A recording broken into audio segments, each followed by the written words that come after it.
Standard 5 Hindi, chapter number 8 plastic प्रदूषण। अभी बहुत बढ़ गया है प्लास्टिक का प्रदूषण, है ना। हमें क्या इस्तेमाल करना चाहिए? कागज़ या फिर कपड़े का बैग। प्लास्टिक का यूज़ बहुत ही कम बने तो नहीं ही करना चाहिए, उसके बारे में यहाँ पे हमें कुछ दिया गया है। चलिए 27/28 गुलाबी बाग, दिल्ली 111007, 10 मार्च 2000 सो एंड सो। प्रिय अक्षिता, ढेर सारा प्यार। ये एक लेटर है, अक्षिता को कोई लिख रहा है। हम देखेंगे आगे कौन लिख रहा है, क्यों लिख रहा है। ओके, चलिए। तुम्हारा पत्र मिला, पत्र के साथ तुम्हारे द्वारा भेजा गया अनमोल उपहार भी मिला। अक्षिता, तुम्हारा पत्र मिला मुझे और तुमने उसके साथ जो गिफ्ट भेजा था वो भी मुझे मिला। उपहार के लिए धन्यवाद, thank you for the gift. तुम्हारा प्यारा सा अनमोल उपहार जब मैंने खोला तो मैं खुशी से उछल पड़ी। तुमने जो गिफ्ट दिया वो मैंने देखा तो मुझे बहुत ही सारा मज़ा आ गया, खूब अच्छा लगा मुझे तुम्हारा गिफ्ट, थैंक यू। परंतु मैंने देखा कि तुमने अभी भी पॉलीथीन का प्रयोग करना बंद नहीं किया है। लेकिन मैंने ये भी देखा कि तुमने अभी भी पॉलीथीन को यूज़ करना बंद नहीं किया है। उसने जो गिफ्ट भेजा अक्षिता ने वो प्लास्टिक के बैग में होगा, इसीलिए इससे ऐसा लगा कि तुमने अभी भी पॉलीथीन का यूज़ करना बंद नहीं किया है। इससे मुझे बहुत दुख हुआ, ये मुझे बहुत ही खराब लगा, अच्छा नहीं लगा कि तुम अभी भी पॉलीथीन यूज़ कर रही हो। तुम जानती हो कि सरकार ने पॉलीथीन पर प्रतिबंध लगा दिया है। तुम्हें पता तो है ना कि सरकार ने पॉलीथीन को बैन कर दिया है, पॉलीथीन हम यूज़ नहीं कर सकते। सचमुच ही यह एक सरकार द्वारा उठाया गया सराहनीय कदम है। सरकार ने जो ये कदम उठाया है वो बहुत ही सराहनीय है। इससे हम क्या बोल सकते हैं, सराहनीय है। आज मैं तुम्हें प्लास्टिक से होने वाली हानियों के बारे में बता रही हूँ। आज मैं तुम्हें बता रही हूँ कि पॉलीथीन से, प्लास्टिक से हमें क्या हानि होगी। जानती हो पॉलीथीन की सबसे बड़ी कमी यह है कि यह प्राकृतिक रूप से नष्ट नहीं होता, जो स्वास्थ्य के लिए हानिकारक है।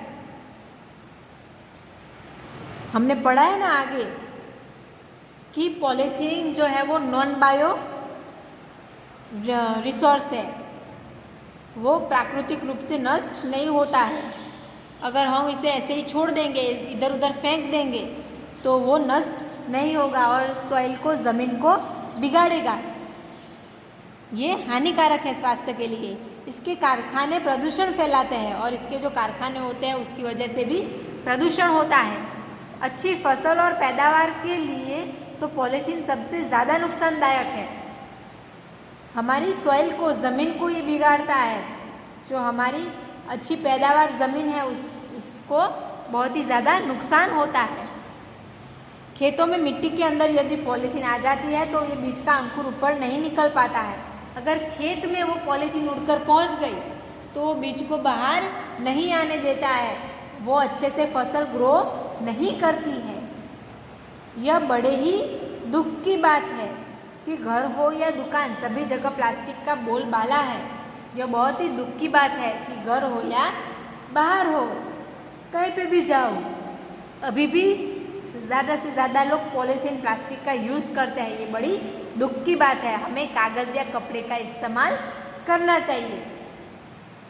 पहले समय में हम जब बाज़ार जाते थे, बाज़ार से कोई सामान लेने जाते थे तो कागज़ के थैले या थैलियों में सामान मिलता था। अगर हम पहले के ज़माने में बाहर जाते थे तब हमें कागज़ के थैला या थैली मिलते थे, या फिर हम घर से ही कपड़े की थैली साथ में लेकर जाते थे। परंतु आज हर चीज़ के लिए प्लास्टिक की थैलियों का प्रयोग किया जाने लगा है। लेकिन आज प्लास्टिक का यूज़ इतना बढ़ गया है कि हर जगह पे प्लास्टिक के बैग में ही सब मिलता है। यह गलत है, ये बुरी बात है, गंदी बात है। आजकल लोग इतने स्वार्थी हो गए हैं कि अपनी सुविधा के लिए पॉलीथीन का प्रयोग करते हैं। आजकल लोग इतने स्वार्थी हो गए हैं कि अपने फ़ायदे के लिए पॉलीथीन का यूज़ करते हैं, अपनी सुविधा के लिए पॉलीथीन का यूज़ करते हैं कि घर से ले जाना ना पड़े। बाहर से जैसे कुछ लिया उन्होंने बैग में डाला और हम बैग घर ले आए और इधर उधर फेंक देते हैं। यूज़ करें वो तो ठीक बात है, अलग बात है, लेकिन इधर उधर फेंक देते हैं वो बहुत ही गलत बात है। इसको इधर उधर फेंकना नहीं चाहिए। जानती हो, इस प्रकार पॉलीथीन फेंकने के गंभीर परिणाम भी सामने आए हैं। हमने कई सारी पॉलीथीन फेंक दी है, इसकी वजह से कई गंभीर परिणाम भी सामने आए हैं, जिसकी वजह से बहुत नुकसान हुआ हो। अभी कुछ दिन पहले मैं माँ के साथ बाज़ार जा रही थी तो मैंने देखा कि एक गाय ने कूड़े में पड़ा पॉलीथीन खा लिया। अभी थोड़े दिन पहले ही मैं अपनी मम्मी के साथ मार्केट में गई थी, तब मैंने देखा कि वहाँ साइड में बहुत ही कचरा और कूड़ा पड़ा था। वहाँ पे गाय खाना खा रही थी और गाय खाते खाते एक पॉलीथीन बैग भी साथ में खा गई, प्लास्टिक भी खा गई, जिसके कारण उसे अपनी जान गंवानी पड़ी, जिसकी वजह से वो गाय मर गई बेचारी। इसी प्रकार बहुत से ऐसे निर्दोष पशु पक्षी हैं जिन्हें मनुष्य की स्वार्थी प्रवृत्ति के कारण अपनी जान से हाथ धोना पड़ता है। ऐसे तो ये तो सिर्फ एक एग्जाम्पल है, ऐसे तो कई सारे दूसरे निर्दोष पशु पक्षी हैं जो मरे होंगे हमारी वजह से, मनुष्य की स्वार्थी प्रवृत्ति की वजह से, जिसके कारण वो लोग अपनी जान गंवाते हैं, मर जाते हैं बेचारे। यह तो तुम्हें मालूम ही है कि मानव जीवन के विकास के लिए स्वच्छ वातावरण का होना अत्यंत ज़रूरी है। ये तो हम सब जानते हैं, तुम भी जानती होगी कि हमारे जीने के लिए हमारे आजू बाजू का आसपास का वातावरण क्लीन होना चाहिए, स्वच्छ होना चाहिए, शुद्ध होना चाहिए।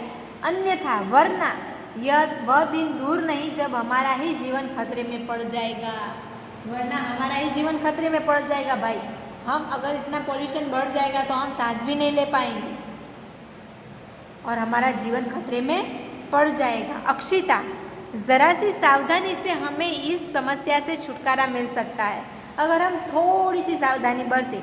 अगर प्लास्टिक का बैग हमने यूज़ किया है, चलो कोई बात नहीं, अगर यूज़ कर लिया तो उसे डस्टबिन में डालो या फिर उसे रीयूज़ करो, ना कि इधर उधर फेंक दो। उसे फेंकना नहीं चाहिए, अगर फेंकना ही है तो आप डस्टबिन में फेंको।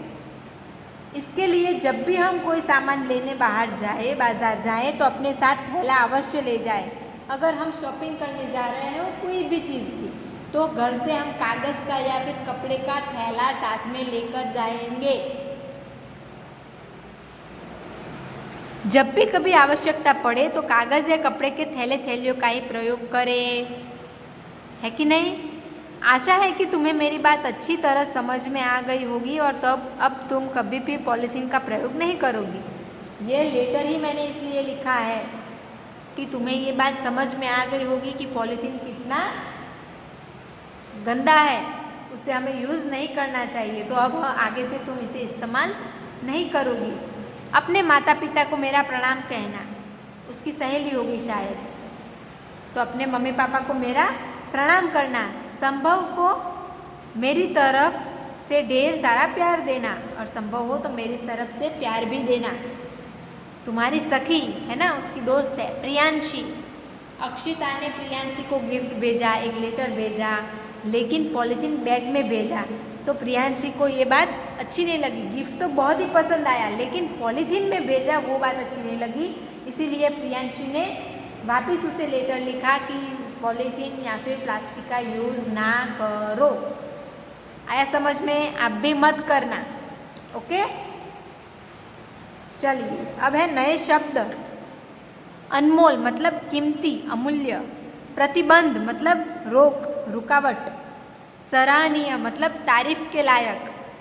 हानि मतलब नुकसान। प्राकृतिक मतलब प्रकृति संबंधी। नष्ट, बर्बाद।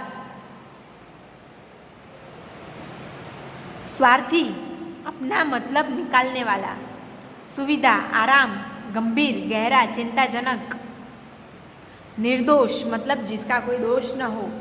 स्वच्छ मतलब साफ। समस्या मतलब परेशानी।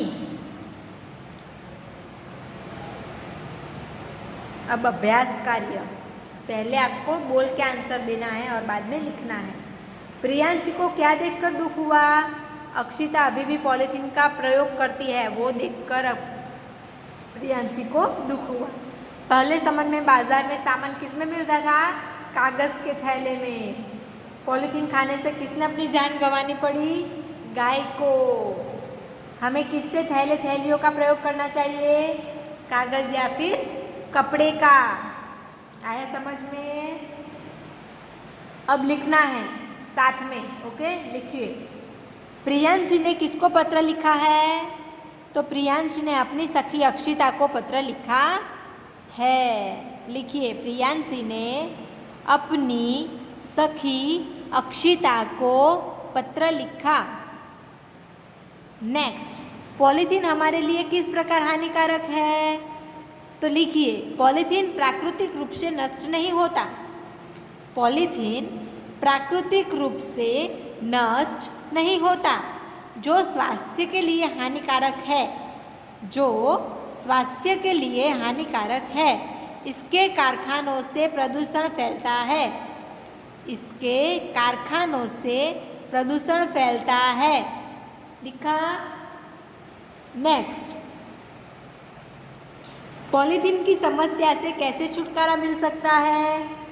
तो पॉलीथीन की समस्या से छुटकारा पाने के लिए, पॉलीथीन की समस्या से छुटकारा पाने के लिए हमें कागज़ या कपड़े से बने थैले थैलियों का ही प्रयोग करना चाहिए। हमें कागज़ या कपड़े से बने थैले थैलियों का ही प्रयोग करना चाहिए।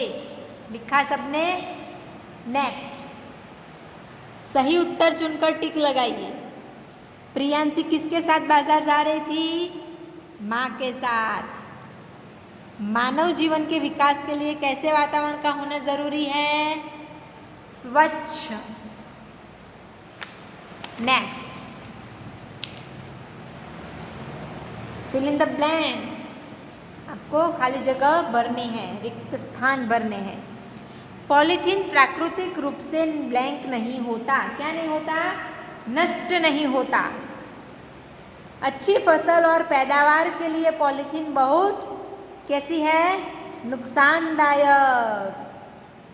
घर हो या दुकान, सभी जगह ब्लैंक का बोलबाला। किसका बोलबाला है? प्लास्टिक का। मानव जीवन के विकास के लिए ब्लैंक वातावरण का होना अत्यंत जरूरी है। कैसा वातावरण? स्वच्छ। लिखा? चलिए, आवश्यकता शब्द, आवश्यक में ता जोड़कर, आवश्यक है, ये चीज़ आवश्यक है, लेकिन आवश्यक में अगर ता जुड़ जाए तो आवश्यकता है ऐसा बन जाएगा। और स्वार्थी, स्वार्थ, स्वार्थ शब्द में ई जुड़ गया तो बन गया स्वार्थी।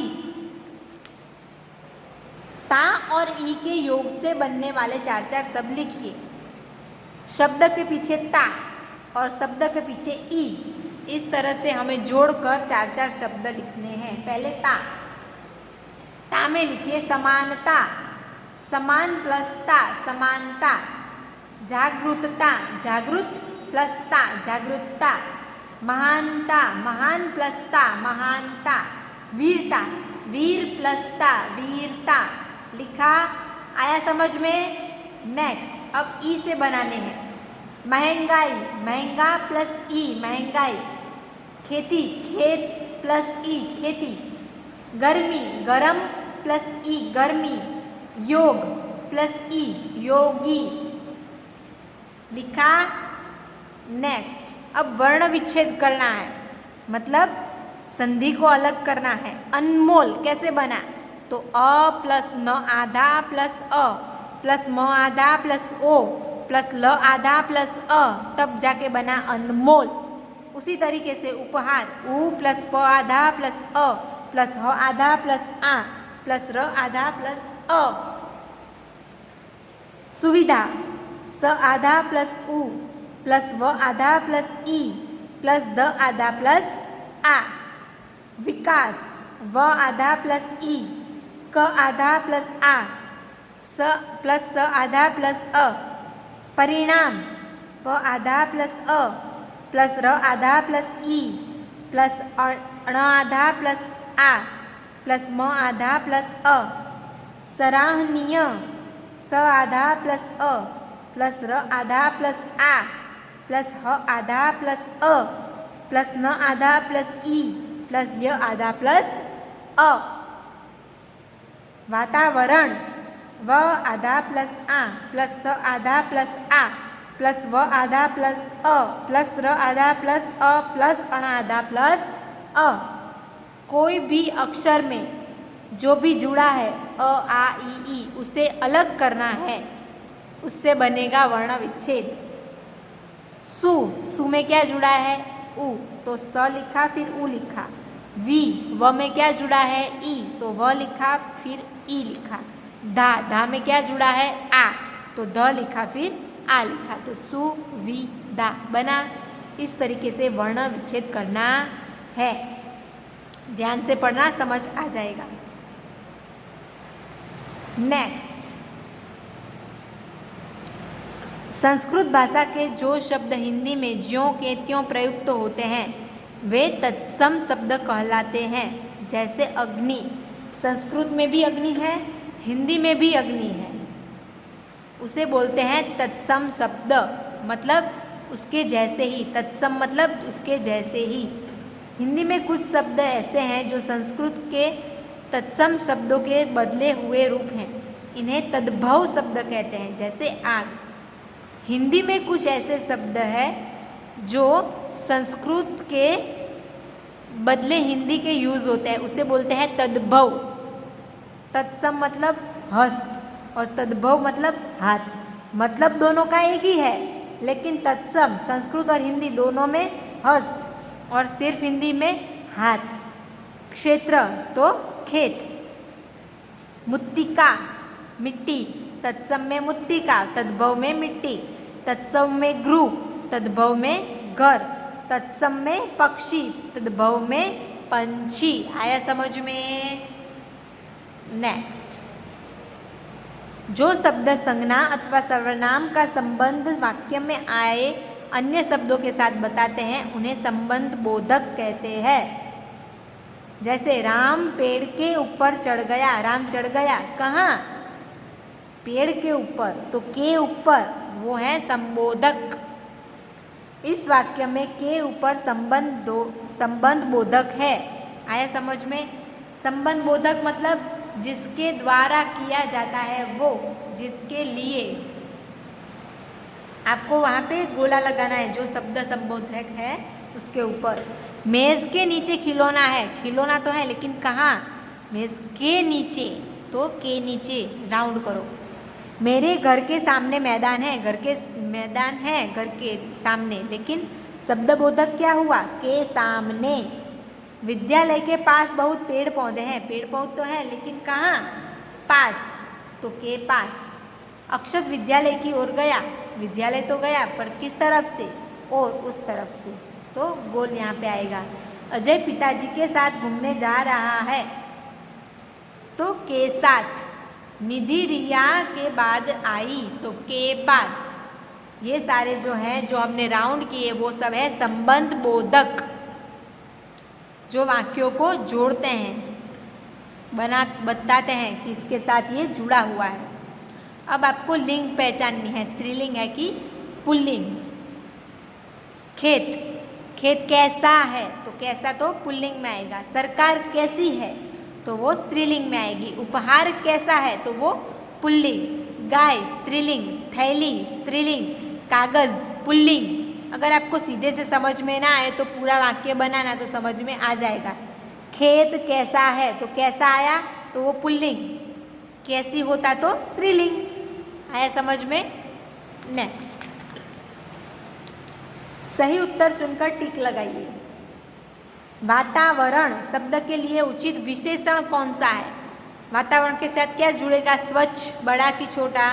तो स्वच्छ वातावरण। बड़ा वातावरण नहीं होता, छोटा वातावरण नहीं होता, स्वच्छ होता है। निर्दोष में सही उपसर्ग कौन सा है? निर। सुविधा का विलोम असुविधा, हानि का विलोम लाभ। आया समझ में? अब आपके विचार से प्लास्टिक प्रदूषण किस प्रकार दूर किया जा सकता है? 50 से 60 शब्दों का अनुच्छेद लिखिए। किस तरीके से प्लास्टिक का यूज़ हम दूर कर सकते हैं, प्लास्टिक का प्रदूषण दूर कर सकते हैं, उसके बारे में आपको यहाँ पे लिखना है। ज़्यादा नहीं तो 5-6 लाइन आपको लिखनी है। ओके, आया समझ में? तो ये आपका होमवर्क। और दूसरा होमवर्क में आएगा आपको नए शब्द, ये क्वेश्चन आंसर्स, ये सही उत्तर चुनकर लिखने हैं, वो fill in the blanks, link पहचानिए और सही उत्तर चुनकर लिखिए। ये सब आपको आपकी हिंदी नोटबुक में लिखने हैं।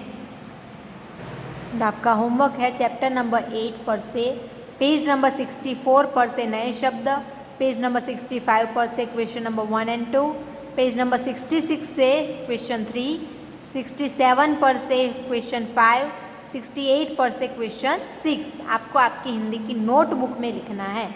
Okay, thank you.